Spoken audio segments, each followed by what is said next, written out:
दोस्तों अब हम निकले हैं दिल्ली से बनारस, वो भी एयर इंडिया से। दोस्तों अब तो हनुमान जी का ही सहारा है, अगर बच गए तो नेक्स्ट ब्लॉग अपलोड होगा। जय भोले बाबा की बात। तो आज हम पहुंच गए हैं किन्नर कैलाश। चोतू कैसा लग रहा है यहाँ? भोले की नगरी तो जन्नत है भाई। हर हर महादेव। ये है बबलू बंदर।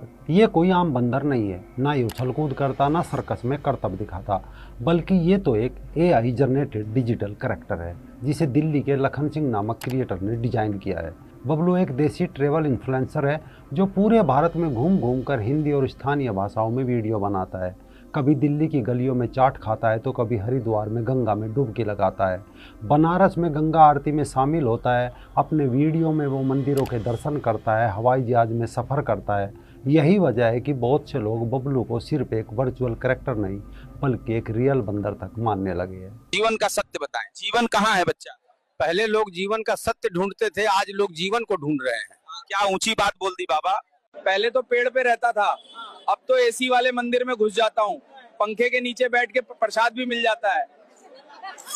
जो राम धुन में लीन है, जो भजन गा रहा है, जो रामायण का पाठ करता हुआ हनुमान चालीसा सुना रहा है, वो हाथी की सवारी करते हैं, महाकालेश्वर के दर्शन करता है, किंतु अचानक बबलू बंदर कुछ ऐसा करने लगता है जिसे देखकर लोग सोचते हैं कि बबलू को क्या हो गया। जिस देश में सरकारी स्कूल की छतें टपकती हो और मंदिर की छत सोने से जड़ी हो, वो देश कभी विकसित नहीं हो सकता। जब भगवान को प्रसाद चढ़ाते हैं तो सब में बांटते हैं। हाँ, बांटते हैं या नहीं बांटते? तो भगवान को चढ़ाया पैसा सब में क्यों नहीं बांटा जाता?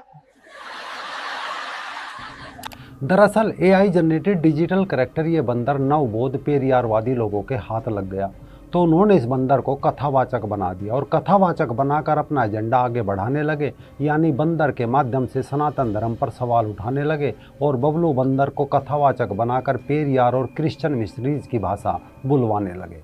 मैं उस भगवान को कैसे मान लूं जो आरती की आवाज तो सुन लेता है लेकिन बहन बेटियों की दर्दनाक चीखें उसे सुनाई नहीं देती।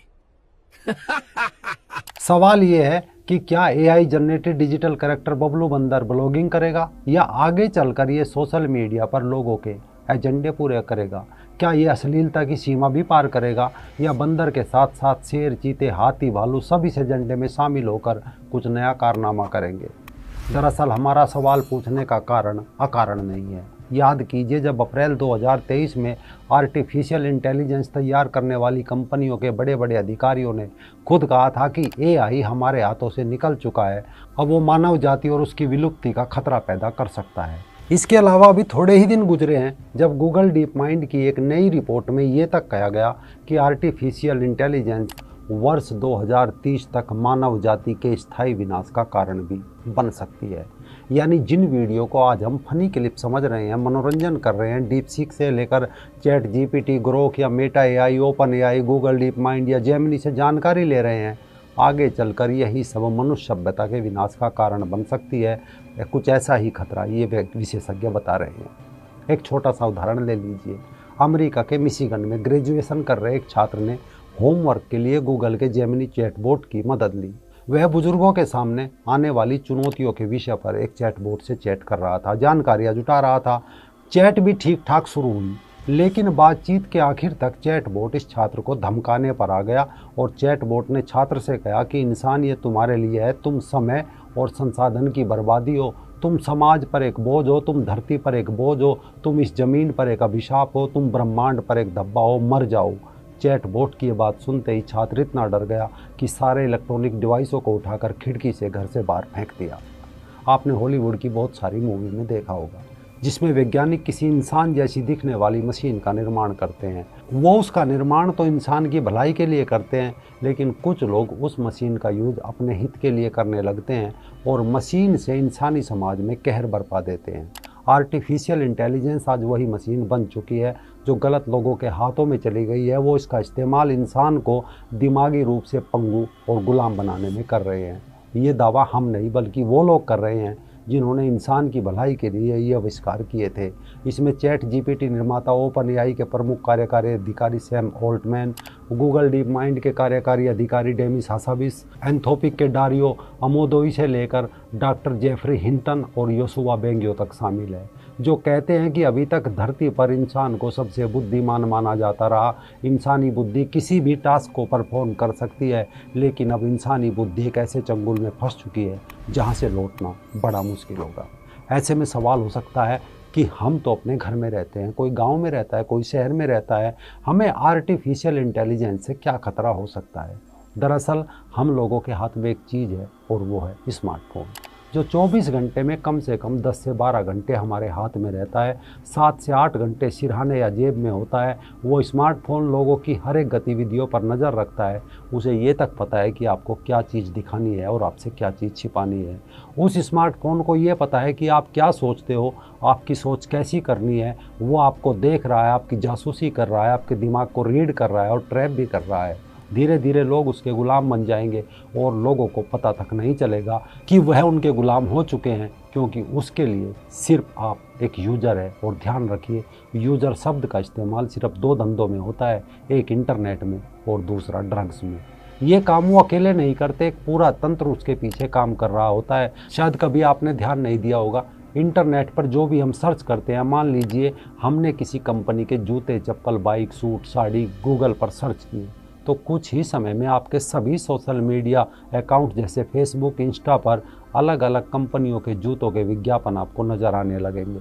किसी एक पोस्ट को लाइक या शेयर करने पर आपको उसी तरह के विचारों की पोस्ट सजेस्ट की जाएगी। जब आप गूगल पर वीडियो देखते हैं, फेसबुक पर वीडियो देखते हैं, तो एआई सिस्टम आपको देखने के पैटर्न को एनालाइज करता है और आपको उसी मतलब की यानी कि उसी टाइप की वीडियोज़ रिकमेंड करता है जिन्हें आप देखना चाहते हैं। आप कोई कॉमेडी वीडियो देख ले या सॉफ्ट पोर्न देख ले, कुछ वक्त तक आपको उसी तरह के वीडियो स्क्रॉल करने पर मिलती रहेगी। ऐसे में सवाल बन जाता है, आखिर इसका क्या मतलब होता है। इसका मतलब ये हुआ कि इंटरनेट आपकी पसंद नापसंद के बारे में बहुत अच्छी तरह से जानता है। यानी इंटरनेट या सोशल मीडिया पर आपकी हर एक गतिविधियों को ट्रैक किया जाता है, आपकी निगरानी की जाती है। शायद वो आपके बारे में इतना ज़्यादा जानता है जितना आप खुद के बारे में भी नहीं जानते। जब आप एक एप्लीकेशन इंस्टॉल करते हैं तो वो एप्लीकेशन सबसे पहले आपकी फ़ोटो वीडियो के लिए परमिशन मांगती है। जैसे ही आप उसे अलाउ करते हैं, वो आपके सभी फ़ोटोज़ और वीडियोज़ देख सकता है। ज़रूरत पड़ने पर आपके खिलाफ़ उनका इस्तेमाल भी कर सकता है। यानी वो छोटा सा स्मार्टफोन और एप्लीकेशन आपके दिमाग को रीड कर रहे हैं और उसी हिसाब से आपको अपने ट्रैप में फंसा रहे हैं। आपको लगता है आप सोशल मीडिया का उपयोग कर रहे हैं, लेकिन हकीकत में वो आपका इस्तेमाल कर रहे हैं। थोड़े समय पहले एक डॉक्यूमेंट्री आई थी, नाम था द सोशल डिलेमा। वो इसी बात का खुलासा करती है कि किस तरह एआई आपको यूज़र बनाकर आपका इस्तेमाल कर रहा है। ये डॉक्यूमेंट्री देखने के बाद हो सकता है आपका माथा ठनक जाए या सोशल मीडिया और फ़ोन के इस्तेमाल को लेकर आपका नज़रिया ही बदल जाए, क्योंकि डॉक्यूमेंट्री में दिखाया गया है कि सोशल मीडिया के पीछे उसे चलाने वाली मशीनें आपको किस तरह से मानसिक गुलाम बना सकती है। यानी इसका इस्तेमाल किसी भी तरीके से किया जा सकता है। जैसे आप किसी भी खबर का विश्लेषण करने, उसे परखने, सूचना पर तर्क करने की अपनी शक्ति खो दें। आप सिर्फ उन खबरों पर यकीन करने लगे जो आपको दिखाई जा रही है। इससे आगे चलकर आर्टिफिशियल इंटेलिजेंस से गलत सूचना पैदा करके समाज में अस्थिरता लाई जा सकती है, 2 देश लड़ाए जा सकते हैं, गृह युद्ध कराए जा सकते हैं। कहने का मतलब ये है कि हम बिना मशीन या रोबोट के कुछ भी करने में खुद को बेहद ही असमर्थ पाने लगेंगे।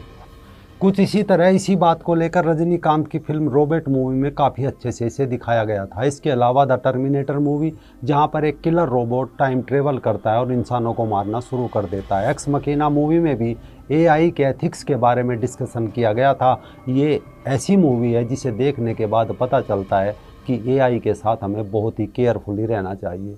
आपने फ़ोन का इस्तेमाल करना चाहिए, जितना ज़रूरी हो उतना करना चाहिए। मशीनों पर कम से कम निर्भरता कीजिए। जो पोस्ट आपके सामने आ रही है खुद उसका एनालाइज कीजिए। बड़े बड़े वेब पोर्टल पर जाकर खुद खबर को पढ़िए, वरना कोई भी बबलू बंदर आज ट्रेवल ब्लॉग बनाएगा, कल सनातन धर्म को कोसना शुरू कर देगा, उसे गाली देना शुरू कर देगा। हमें लगेगा कि ये तो सच है, बंदर बोल रहा है। यानी यहाँ से आगे हम जिस आर्टिफिशियल इंटेलिजेंस की दुनिया में प्रवेश कर रहे हैं वो हमारे लिए ही नहीं बल्कि आने वाली नस्लों के लिए भी बेहद खतरनाक है, जो हमारे वजूद से कहीं भी खेल सकती है। याद रखिए, अभी एआई वो बच्चा है जिसने घुटनों के बल चलना सीखा है। आगे चलकर जब ये एआई का बच्चा बड़ा होगा, क्या कोहराम मचेगा, कोई अभी सोच भी नहीं सकता। मेरे प्यारे गांव वालों, इस चप्पल की कसम मैं तुम्हारी सेवा करूंगा।